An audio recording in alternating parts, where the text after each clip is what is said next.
അവരെ സംബന്ധിച്ചിടത്തോളം കുറച്ചുകൂടെ ജാഗ്രതയോടുകൂടി നിൽക്കേണ്ട ഒരു സമയമാണ്. ഇന്നലെ രാത്രി എല്ലാ സാഹചര്യങ്ങളും നേരിടുന്നതിന് ആവശ്യമായ മുന്നൊരുക്കങ്ങൾ നമ്മൾ ഒരുക്കിയിരുന്നു. ഭാഗ്യവശാൽ ഇന്നലെ രാത്രി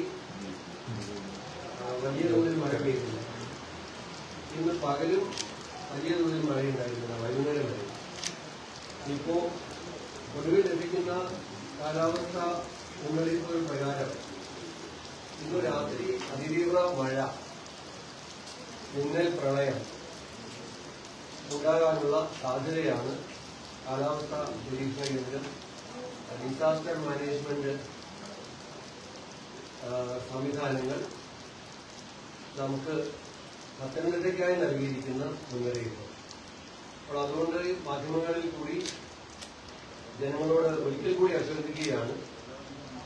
നമ്മുടെ ജില്ലാ ഭരണകൂടം റാന്നിയിലെ MLA ഉണ്ട്, ആറന്മുള MLA ഉണ്ട്, കോന്നിയിലെ MLA ഉണ്ട്, തിരുവല്ല MLA ഉണ്ട്, അടൂർ MLA ഉണ്ട്. ഇവരെല്ലാവരും, അതുപോലെ തഹസിൽദാർമാര്, റവന്യൂ സംവിധാനങ്ങൾ, പഞ്ചായത്ത് പ്രസിഡന്റുമാര്, മറ്റ് തദ്ദേശ സ്ഥാപനങ്ങൾ എല്ലാവരും ഒരു ടീമായി ഈ ദിവസങ്ങളിൽ നിന്ന് ജനങ്ങളെ സുരക്ഷിത സ്ഥാനങ്ങളിലേക്ക് മാറ്റുവാൻ വേണ്ടി പരിശ്രമിച്ചിട്ടുണ്ട്.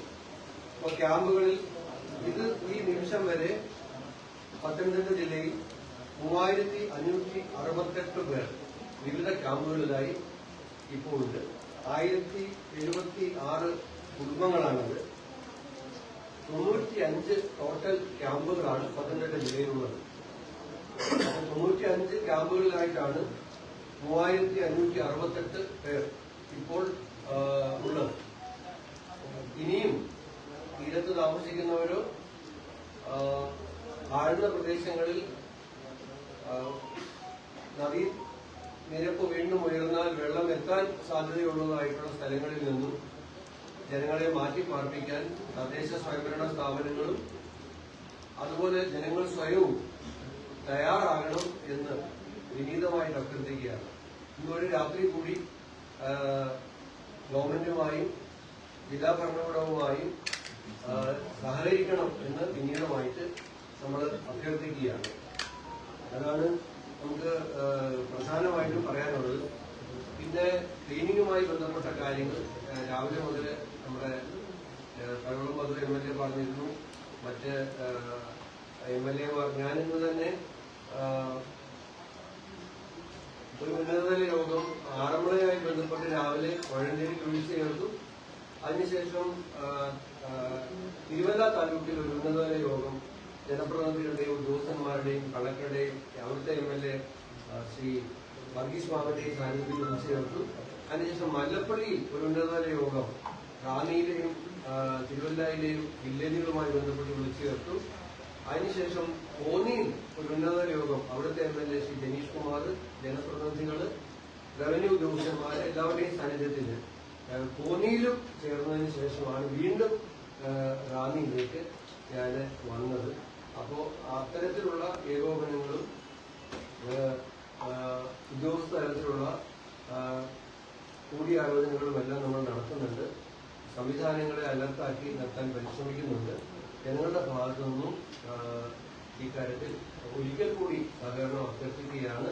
ക്യാമ്പുകളിൽ സഹായം നൽകാൻ ഒരുപാട് സന്നദ്ധ സംഘടനകൾ തയ്യാറായി വരുന്നുണ്ട്. വീണ്ടും അഭ്യർത്ഥിക്കുകയാണ്. സർക്കാർ എല്ലാ കാര്യങ്ങളും ചെയ്യുന്നുണ്ട്, പക്ഷെ താല്പര്യമുള്ള സന്നദ്ധ സംഘടനകൾ ഇപ്പോൾ വരുന്നുണ്ട്. അവരോടുള്ള നന്ദിയും ഈ അവസരത്തിൽ ഞങ്ങൾ ഗവൺമെന്റിന് വേണ്ടിയിട്ട്, ജില്ലാ ഭരണകൂടത്തിന് വേണ്ടിയിട്ട് ഈ അവസരത്തിൽ അറിയിക്കുക. CPIയുടെ ഒരു ആരോപണം മുൻ ജില്ലാ സെക്രട്ടറി മുൻ MLA-ആയ രാജുറാവ് ഉന്നയിച്ചത് ഡാം മാനേജ്മെന്റ് പാളിപ്പോയി. ഈ സർക്കാർ സ്പോൺസേഡ് ഒരു വെള്ളപ്പൊക്കമാണ്, പ്രത്യേകിച്ച് റാന്നിയിലടക്കം ഉണ്ടായതാണ് അദ്ദേഹം ആരോപിക്കുന്നത്.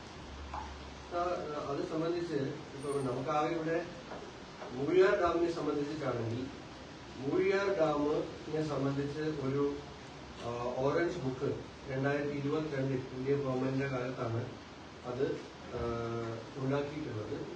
ആ ഓറഞ്ച് ബുക്കിലെ മാനദണ്ഡങ്ങൾ പാലിച്ചിട്ടുള്ള പ്രവർത്തനങ്ങളാണ് ഈ സമയത്തുണ്ടായിട്ടുള്ളത്. അപ്പൊ അതില് ഇത് 2022 ഓറഞ്ച് ബുക്കാണ്.